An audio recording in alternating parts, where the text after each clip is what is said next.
The holiday season is a fun, food-filled time for all of us, but for those with diabetes, it can be a tough time. Thanksgiving can be particularly tough since, well, the entire holiday usually revolves around food and lots of it. So you basically have two options. One, skip Thanksgiving, which no one is going to do, or two, make sure that you have a healthy game plan. Joining us now to talk about that second and really only option are medical expert Dr. Jason Shapiro and Chef Ozzie from Heartland Sweeteners. Welcome to the show, guys. Hey, glad to be back. Thank you for having me. We, of course, have a great spread for Thanksgiving since you're here, Chef Ozzie.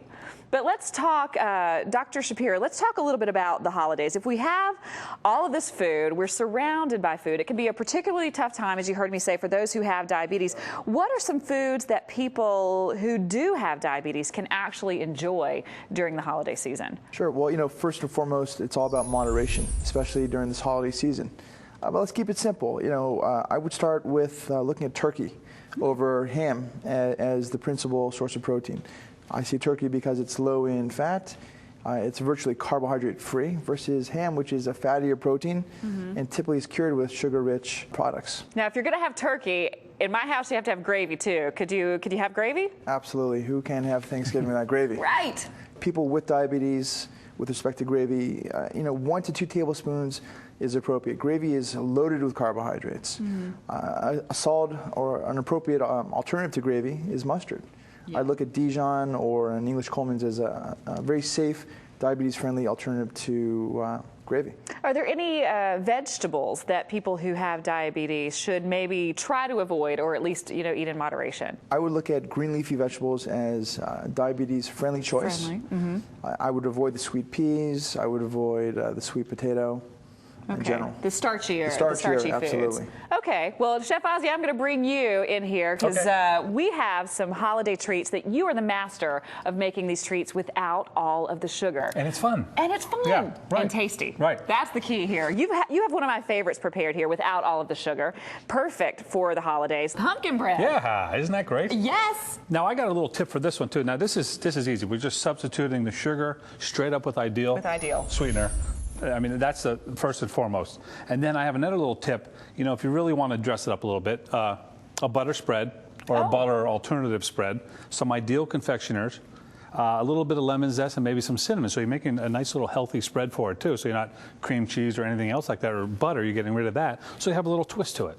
Yum. Yeah. And of course it's delicious and gives you all those yummy Thanksgiving flavors that you love. Without the sugar, without the added sugar. Now, when we're talking about, you know, Thanksgiving holiday treats, and he mentioned this is without all of the sugar, in order to avoid, you know, particularly those with diabetes, it's really bad for all of us to gorge ourselves at any given time, right? We're not supposed to eat tons of calories and tons of sugar, even if we don't have diabetes, correct? Again, moderation, especially as it pertains to dessert. I'd say first and foremost, you know, wait 2 to 3 hours after you have your meal. Let yourself digest that delicious meal you had. Allow your body to metabolize the sugar and bring down your blood sugar levels. Okay, so we should rest before we digest, or rest while we digest. You nailed it on the head. You know, in a normal person who isn't with diabetes, typically when we have that large blood sugar spike, our pancreas is able to work that much harder to secrete more insulin and bring down that blood sugar level. Unfortunately, in people with diabetes, they don't have that luxury. Now, as a result, they have a sustained level of high blood sugar. And when that happens over a longer period of time, it causes the body to dysfunction.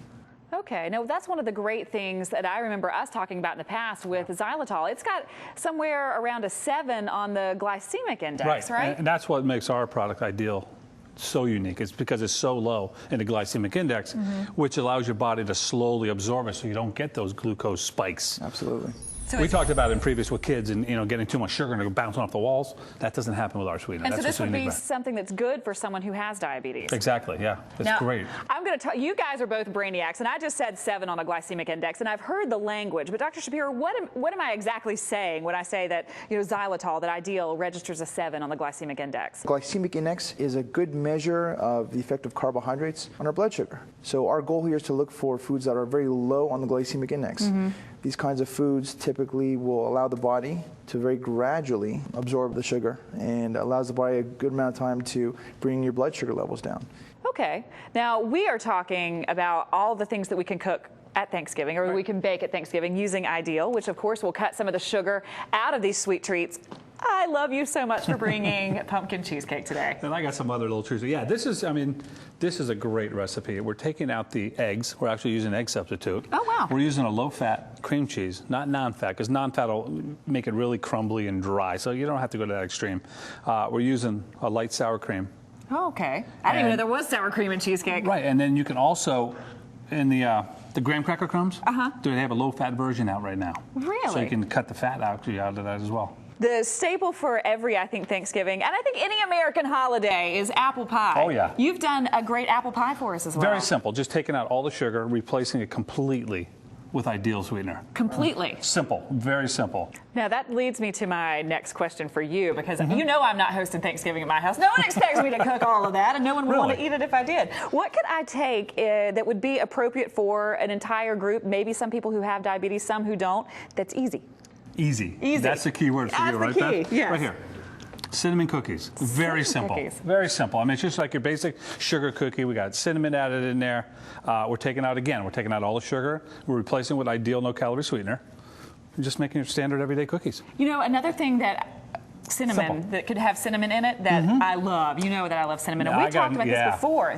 What I use is a Saigon cinnamon. It's got a little bit of zip to it. It's actually got a little spiciness to it, so it really imparts a great flavor in a lot of these items, like these almonds you're talking about. Like the almonds. Hey, another thing for the holidays, great heart healthy snack. And easy. With no sugar, and easy. So you're getting a great snack that has no sugar in it. Zero. No sugar whatsoever. And they're very easy. And it's a great thing that people could just munch on as they walk in the door while they're socializing. Kids. Yeah, everyone. Now, you know, of course, I'm not the culinary genius, so I could do nuts. Now, Dr. Shapiro, my last question is for you. My family we gorge ourselves on all kinds of yummy foods. And then we fall asleep in front of the TV as we watch, whatever football team is playing that day. Yep. Probably not the right thing to do, right? Certainly. You know, I'd say, after dinner, go for a walk. It's a beautiful day. You're with your closest friends and family. Go spend 30 minutes, 40 minutes, walk around the block, work off some of those calories. That would be a great way to get the 2 hours in between dinner and dessert. Absolutely. That you were talking about. Absolutely. Take the dog for a walk. Take the dog for a walk. That's a great way. What about if you are diabetic and you maybe have overdone it? What should family members or that person be looking for? If you are a patient with diabetes and you feel you have overindulged, signs to look for are, you feel very thirsty, or frequently going to the bathroom to urinate, or a headache or blurred vision. These are typically signs of sustained high levels of blood sugar. And at that time, I'd recommend check your blood sugar.